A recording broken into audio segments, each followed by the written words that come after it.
Welcome back, everybody. This one will be focused more on women and their struggles to actually get a man and keep him.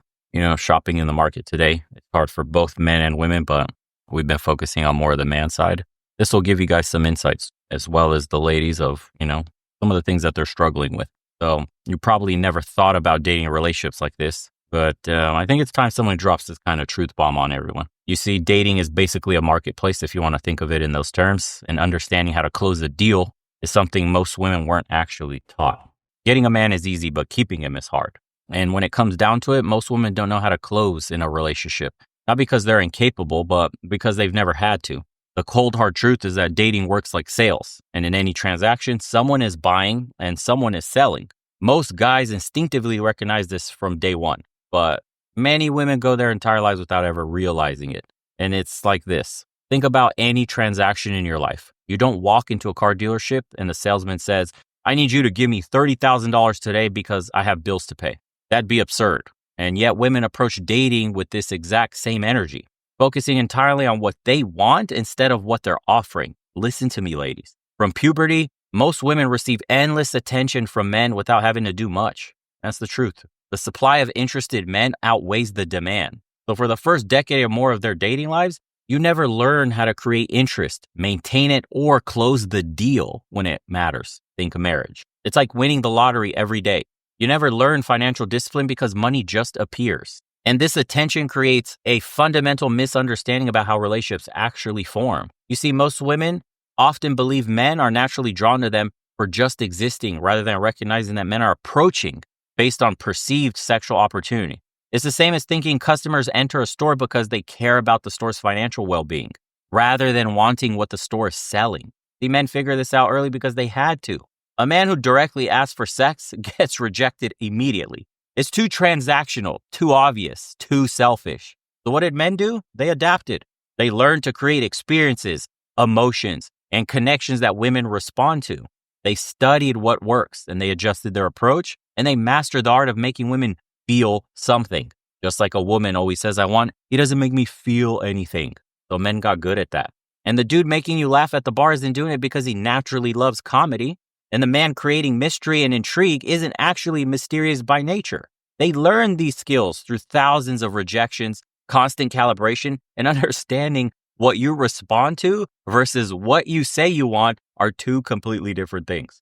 Meanwhile, women are stuck in a pattern that worked perfectly at 19, but fails miserably at 28. They lead with demands rather than offers, expect commitment before demonstrating any value, and then they communicate what they want to receive rather than what they plan to give. Imagine walking in a job interview and only talking about your salary requirements and vacation days. That's essentially what's happening here. The reality gap grows even wider with age. This is just a brutal reality, and I know a lot of women don't want to hear it. While a woman in her early 20s can often get away with passive dating strategies, by her 30s, the market has shifted dramatically. The wall is real, and the competition has increased. Preferences have solidified, and men have more options. Yet the approach hasn't evolved with the new market conditions. Society deserves some blame for this setup, of course. You were taught that you could have everything, your cake, the cherry on top, and you don't have to work for anything. Yay, strong queens. Unfortunately, women are told constantly that they're inherently valuable, that the right man will just know their worth, that demanding what you want is empowerment. But this isn't how human psychology works, and it's certainly not how relationships form. It's selling a fantasy that leaves women frustrated and confused when reality doesn't match up. Think about a product that isn't selling. The business doesn't blame the customers for not understanding the product's value. They examine the product itself, the pricing strategy, or the marketing approach. Something's got to give. Yet when relationships don't work out, women are encouraged to think men simply aren't ready or can't handle a strong woman, rather than considering their approach might be flawed. And dating apps makes this way worse. They create the illusion of endless options while simultaneously making genuine connections harder to form. They amplify the passive selection model where women choose from options rather than actively creating opportunities. It's window shopping without the skills to make a purchase. The disconnect becomes painfully obvious when you observe first dates. A woman sits down and within the first hour mentions she's looking for marriage, commitment, emotional availability, and financial stability. She thinks she's being transparent and efficient.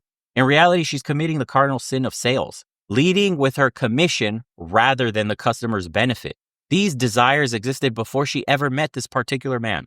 They aren't about him. They're about her. They're impersonal demands that could apply to any suitable candidate. It's like telling someone, I decided I want to sell you something before I ever knew what problems you had. It makes no sense. And men do the exact opposite. They study what makes a specific woman respond and tailor their approach accordingly.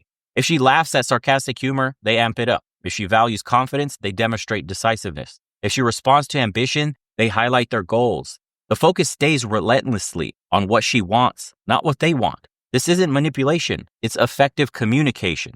It's understanding that desire forms when someone feels uniquely seen and valued, not when they're presented with a checklist of requirements they need to fulfill. The brutal truth is that men approach relationships like an opportunity cost analysis. Committing to one woman means giving up access to other women. It's a significant biological sacrifice from an evolutionary point of view. We know this. So men need compelling reasons beyond just she wants to commit to make this trade. Love alone isn't enough. You can find love in any woman. Emotional connection isn't enough. Every woman wants to emotionally connect. Even children aren't automatically enough. These might be factors, but they're rarely the deciding ones. What men are calculating is whether the specific benefits of committing to this particular woman outweigh the opportunities they're sacrificing. Women who understand this dynamic approach relationships completely differently. Instead of asking, does he meet my criteria? They ask, am I solving a problem for him that no one else can solve as well? Instead of focusing on getting commitment, they focus on making commitment obviously beneficial. This isn't about being submissive or sacrificing your needs either. It's about understanding basic human psychology and using it effectively. That's it. You know, the most powerful negotiators don't start with the demands. They start by understanding what the other party values and showing how they can provide it. Think about it like this. If you're selling a premium product, you don't lower the price. You demonstrate why the higher price is worth it. Women who struggle with dating are often trying to discount their price, lowering standards, accepting poor treatment, rather than increasing their perceived value. Consider the difference between these approaches on a date. I've been single for 2 years because I refuse to settle. I want someone who's financially stable, emotionally mature, ready for marriage, and wants kids within 3 years. Versus, I've spent the last 2 years really figuring out what makes me a great partner. I learned how to create peace in my home, support someone without suffocating them, and maintain a sense of mystery, even in a committed relationship, for my man. Both women might want exactly the same things, but one is focusing on what she wants to get, while the other is suggesting what she can give. The second approach invites curiosity and creates perceived value, and the second one will keep that man forever. She won't struggle. Men instinctively get this. If a guy walks up to a woman in a bar and immediately states he's looking for sex, he's labeled a creep and rejected. But if he creates an experience where she feels beautiful, interesting, and excited, she might decide sex is exactly what she wants to do. He led her with an experience, not his desired outcome. He made her feel things. The marketing world teaches us something valuable about this dynamic. Successful brands don't just list features, they sell benefits and experiences. Apple doesn't just sell phones with tech specs. They sell the feeling of being innovative, a part of something special. Just like Nike, they don't sell shoes. They sell the belief that athletic greatness is within reach. Similarly, women who successfully close and get a marriage proposal understand they're not just offering companionship or physical attraction, which you can get from any woman. You could even buy that from some women. They're offering an experience that can't be replicated elsewhere. They're selling the benefit, not the feature. Modern culture has sold women a destructive myth that expressing what you want clearly and early is a path to getting it. Ask for what you deserve, they'll tell you. State your requirements up front. That's what everyone insists. This works in certain contexts, like negotiating a salary or setting boundaries with friends. But in early stage of dating, it's relationship suicide, ladies. I'm telling you. Think about dating like a movie. You don't start with the ending. You build a narrative tension, create some curiosity, make the audience invest emotionally before the big reveal. Women who immediately lay out their relationship expectations are essentially spoiling the ending before the story even begins. What men are silently evaluating while dating isn't just how attractive a woman is or even how well they connect. They're assessing, is my life better with her in it than without her? This calculation includes obvious factors, sexual compatibility, but it extends far beyond into realms women often overlook. What's the biggest one men say today? Does she bring peace or does she bring drama? Is she supportive of my goals or competitive with them? Does she make the ordinary moments more enjoyable? Does she help me be a better version of myself rather than trying to change who I am? Can I be authentic around her or am I walking on eggshells? These questions drive commitment decisions far more than whether she wants marriage by 35. The sexual marketplace isn't fair or equal. It operates by its own rules, regardless of what anyone thinks should happen. Just as the job market doesn't care about your college debt or how hard you studied, the dating market doesn't care about your past timelines, traumas, or fairness. Women in their 30s face particularly cruel reality. For years, the market validated certain behaviors that no longer work. The attentive texting, eager pursuit, and willingness to comply with requests that characterized their 20s, that shit slowly disappears. You feel it if you're an older woman. It's like spending your career at a company that suddenly changes all its performance metrics without warning. Think about celebrities who struggle to adjust when their fame fades. The special treatment, instant access, and constant validation disappear, and they don't have the skills to function in normal society. Many women experience a very similar shock when dating dynamics shift with age, and they're unprepared for it. That's why it's called hitting a wall. The most successful women in the dating marketplace understand something fundamental. Men commit based on how a woman makes him feel about himself, not how he feels about her. This distinction is crucial. A man might be completely in love, but still hesitate to commit if the relationship makes him feel inadequate in any way, restricted, or unsure of himself. Conversely, he might commit to a woman he feels slightly less passionate about, who makes him feel respected, capable, and admired. That's why guys will settle with a woman other women will look at and go, she's not even that hot. Because that's not the point. This isn't shallow. It's human nature to gravitate towards relationships that enhance our self-image. The validation women receive from dating apps and social media creates another problem. Inflated perception of market value. Getting hundreds of likes on a photo or dozens of matches a day creates the impression that these options represent genuine opportunities, that a guy is actually interested. But attention isn't the same as intention, and matches rarely translate to meaningful connections. How many one-night stands did it take for you to realize this? It's like a store counting everyone who walks through the door as a customer, regardless of whether they purchase anything. Your real market value isn't determined by who's willing to look or pork you. It's determined by who's willing to invest. And investment requires closing skills. Effective closing isn't about manipulation or pretending to be someone you're not either. It's about understanding the marketplace and positioning yourself strategically within it. It's about recognizing that relationships don't form because someone deserves them or wants them badly enough. They form when mutual benefit is clearly established, not because you manifested it. Women who master closing think differently about the entire dating process. They approach first dates as opportunities to demonstrate value rather than assess it.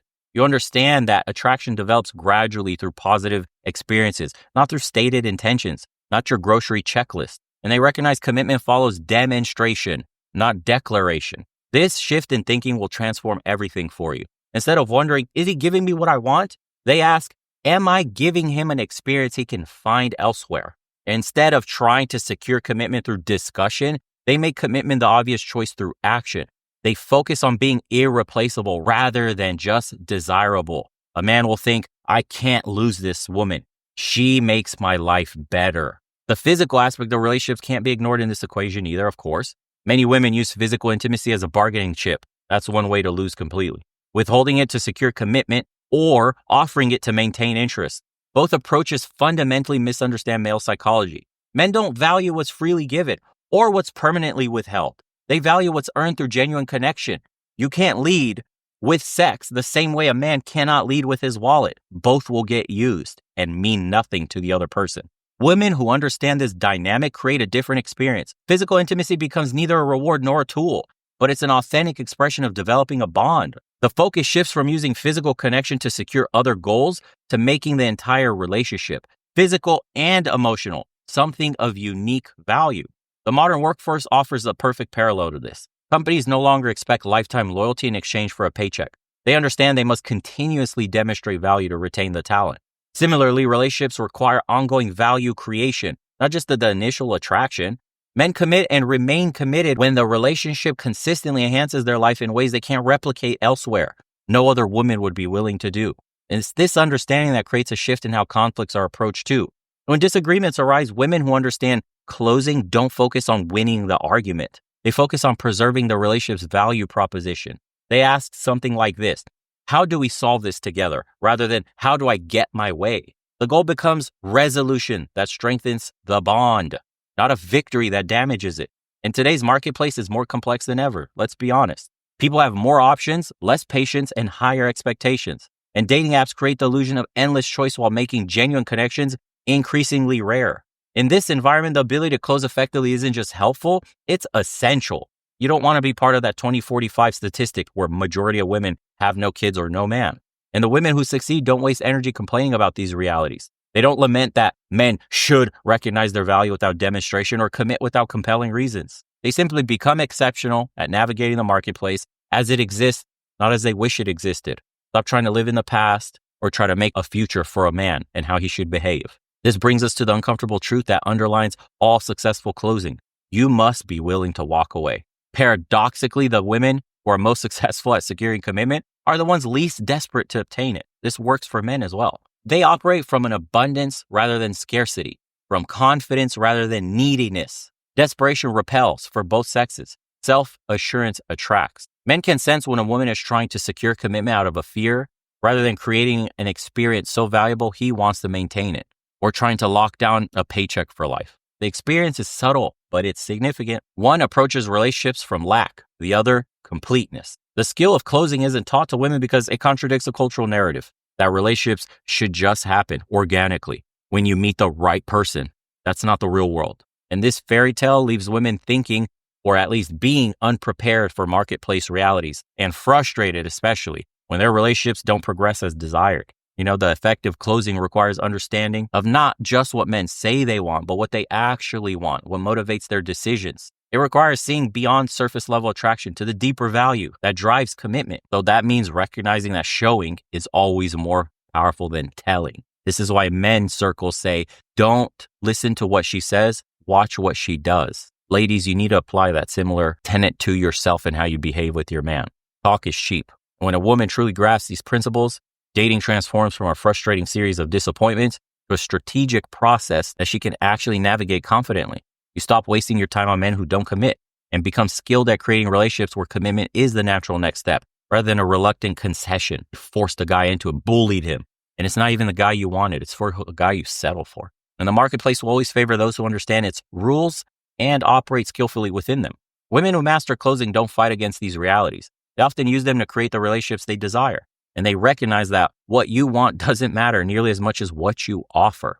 And they become exceptional at offering experiences of unique and compelling value. That ring won't be far away. I guarantee it. This isn't just about changing who you are. It's about understanding how to effectively communicate your value in a way that resonates. Recognize that getting what you want comes from focusing on what you can give, not what you can get. The women who grasp this fundamental truth are the ones who create relationships that last, deepen, and fulfill both partners over time. The ability to close effectively in relationships isn't just about dating skill. It's a life skill that impacts every human connection. Once mastered, it transforms not just romantic outcomes, but all interactions. It creates value exchanges where everyone wins, where needs are met through mutual benefit rather than demand or obligation. That's the feminine imperative. Women who develop these skills find themselves not just more successful in relationships or marriage, but more effective in all areas of life. They understand human motivation, value creation, and strategic positioning, something most women are no longer taught. They recognize that getting what you want rarely comes from demanding it. It comes from making others want to give it to you. That's the feminine flair. Dating isn't fair, relationships aren't fair, and the marketplace isn't fair. But understanding how to navigate these realities effectively puts control back in your hands, and it transforms you from a passive participant, hoping for desired outcomes, trying to manifest them, to an active creator of experiences and connections that you want. And that transformation from hoping to creating, from waiting to building, from expecting to offering is what closing is ultimately about. If you do some of the things I told you in this video alone, you will get a ring in record time. When you demonstrate this kind of value, when you add to a man's life instead of demanding and taking, you will have everything you've ever wanted from exactly the kind of man you would want to have. And that's the key in all of this, not settling, getting what you deserve only if you are actually deserving. It takes some pride to swallow. You must reassess who you are and what you bring to the table. And unfortunately, the concept of what I bring to the table is vastly overstated in the world today. Hopefully, it gets through to some women, and maybe some men have learned something too about what kind of women to look for. And be careful of those that make too many demands. Anyways, appreciate you guys and ladies, some of you that tune in. For the men, if you want to join us in the private community and have some calls about self-improvement, masculinity, manhood, stuff like that, links are in the description below. Appreciate everybody that's been doing the private consults. Had some women recently. Those have been a blast to talk to. And as usual, boys and girls, We'll see you on the next one. Take care, everybody.